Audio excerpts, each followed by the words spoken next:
Porque no hay diferencia. Esa es la clave. No hay diferencia. No hay diferencia entre una persona rica y una pobre, entre una persona religiosa y un ateo, entre un hombre joven y un hombre viejo, entre un criminal y un niño de los Boy Scouts. No hay diferencia. Todos pecamos, y porque todos pecamos, todos estamos destituidos de la gloria de Dios.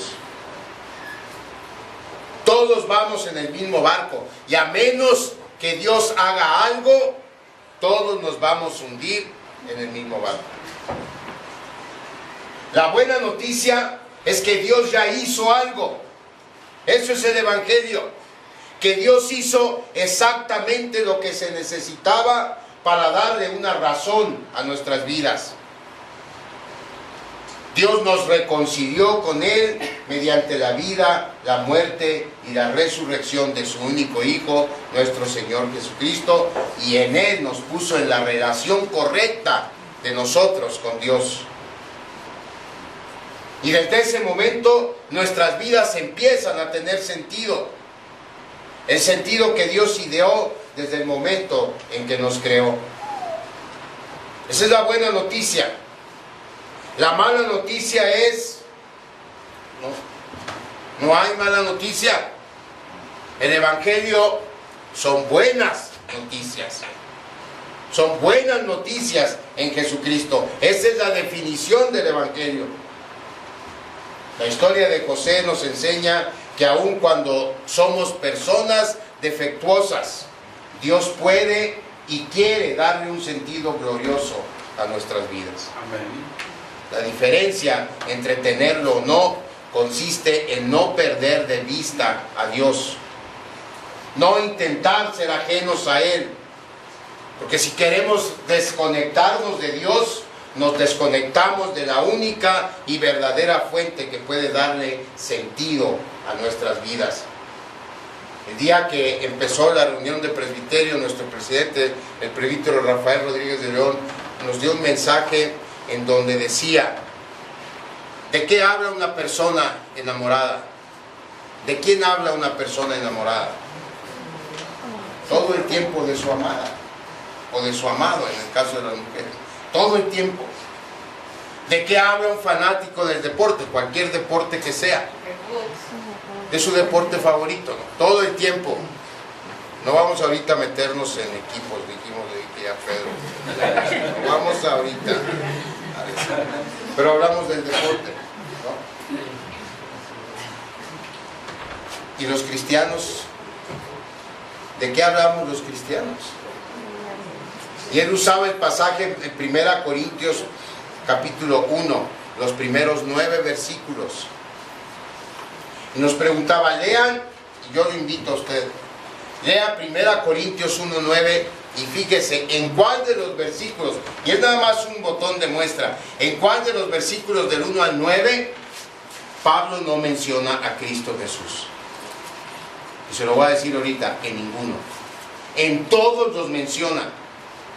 De los 9 versículos, en cada uno de ellos Pablo menciona a Cristo Jesús, porque Pablo estaba apasionado por Cristo. Y la razón de la pasión de Cristo de Pablo por Cristo es que en Cristo él y todos los cristianos encontramos una felicidad plena. Ahí dice el versículo, uno de los versículos de 1 Corintios 1. En él encontramos la gracia de Dios y la paz de Dios. Y eso es lo que necesitamos para ser felices. La gracia de Dios que nos ayuda en nuestros problemas, que nos ayuda en nuestras angustias. Y esa paz que solamente Cristo puede dar. Amén. Y no solamente en Cristo encontramos la felicidad real y total. En Cristo encontramos también nuestra identidad. Porque todos los cristianos somos uno en Él. El versículo 2 dice a la iglesia de Dios que está en Corintio: a los santificados en Cristo Jesús, llamados a ser santos, con todos los que en cualquier lugar invocan el nombre de nuestro Señor Jesucristo, Señor de ellos y Señor nuestro. ¿Por qué cree que cuando acabó la película el jueves los que fuimos, todos aplaudimos sin ponernos de acuerdo. ¿Por qué qué? Porque todos nos sentimos identificados con Cristo. Porque todos deseamos que se levante una generación que proclame a Cristo como Rey de Reyes y Señor de Señores. Por eso aplaudimos y no nos conocíamos. Pero nos unimos en ese sentimiento porque Cristo nos da identidad. Y Cristo no solamente nos da felicidad total, identidad, le da sentido a nuestras vidas. Y es lo que estamos ahorita viendo. Cristo le da sentido porque la herencia que nos da, eso es lo que le da sentido a nuestra vida. Porque vemos la vida desde la perspectiva de la eternidad. Y no se trata entonces de ser felices aquí. Claro que Cristo nos hace felices desde aquí.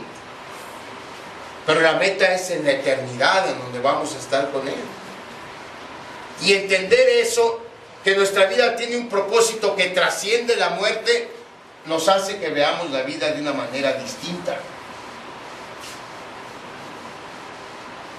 Entonces, no podemos desconectarnos de Dios. No podemos desconectarnos de Cristo si queremos que nuestras vidas tengan un sentido real, un sentido que valga la pena o que haga que nuestra vida valga la pena. La historia de José nos ayuda a comprender esa dependencia de Dios para darle sentido a nuestras vidas. ¿Qué pasaba con la familia de José? La familia de José era una familia infeliz, como muchas que había entonces, como muchas que hay ahora. Y mostraba su infelicidad a su manera. Y en ese contexto Dios empieza a desenvolver el plano para la vida de José. Y así vemos cómo al inicio del capítulo 37 está cuidando ovejas y al final del capítulo 37 está en Egipto como un esclavo. Y eso parece malas noticias. Eso parece un caos en la vida de José. Hoy soy hijo de mi papi, hoy soy el consentido de mi papi, hoy soy el Yair de la familia. Y mañana no está, pero como quiera, es el Yair de la familia. Y al momento siguiente mis hermanos me venden, y eso porque a última hora se arrepintieron de matarme. Y soy esclavo en Egipto. Así que lo que vemos en Génesis son los primeros pasos. Porque aunque parezca un caos y aunque parezca una tragedia, todo esto está controlado por Dios.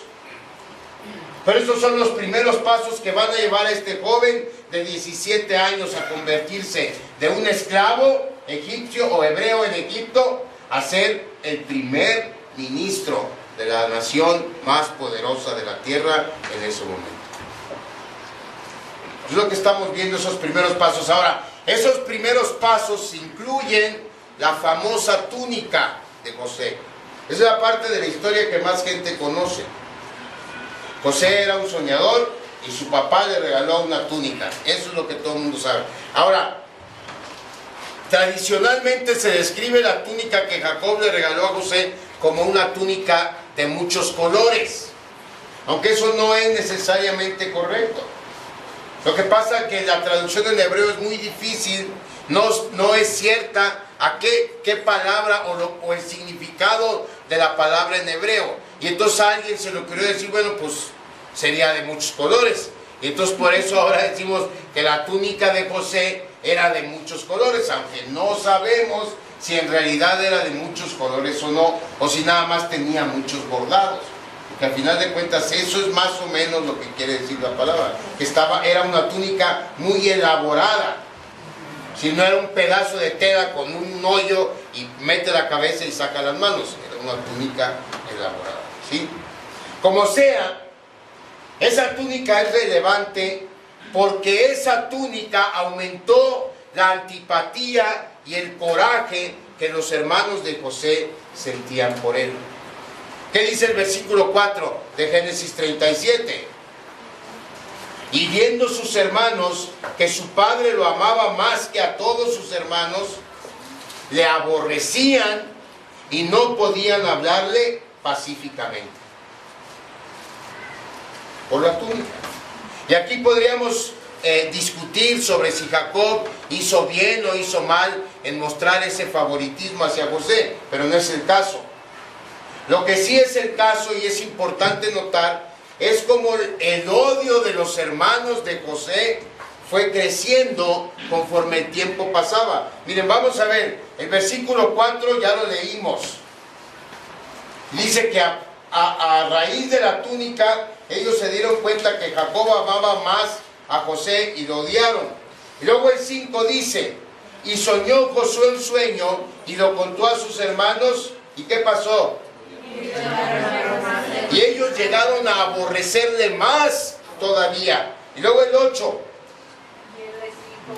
Le respondieron sus hermanos, ¿reinarás tú sobre nosotros o señorearás sobre nosotros? ¿Y qué pasó?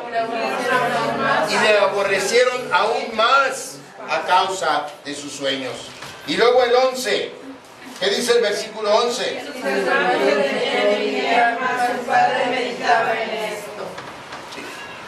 Fue un coraje, una antipatía que se convirtió en coraje, que se desarrolló en odio y que terminó en envidia. Muy pronto ese coraje y ese odio y esa envidia los llevarían a cometer una traición terrible. Esta parte de la historia es una parte triste, pero también es una parte que nos enseña. Nos enseña que muchas veces quienes más se oponen a que trabajemos para Dios son nuestros seres más cercanos. Generalmente, cuando alguien decide seguir a Jesús, los primeros oponentes que tiene son su familia. Unos lo hacen abiertamente, otros nos critican a nuestras espaldas. Pero eso, lejos de aplacarnos o apagarnos, debe fortalecernos, hermanos, porque significa que estamos haciendo las cosas bien, que estamos haciendo lo correcto, y eso no le gusta a nuestro enemigo. En el caso de José, sus hermanos estaban a punto de cometer un crimen atroz. Iban a conspirar contra su propia sangre. La envidia carcomió los huesos de los hermanos de José, y eso no solo causó problemas, sino que estuvo a punto de destruir la familia de Jacob. Y los eventos se sucedieron muy rápidamente. En el versículo 18, sus hermanos conspiran para matarle. En el versículo 20, ellos planean hacerlo. Matarlo y desaparecerlo. ¿Les suena familiar? Fíjense, ya desde entonces había. El caso de Ayotzinapa no es nuevo. Ya desde entonces se planeaba matar y desaparecer. Y terminan tirándolo a una cisterna vacía en el versículo 24.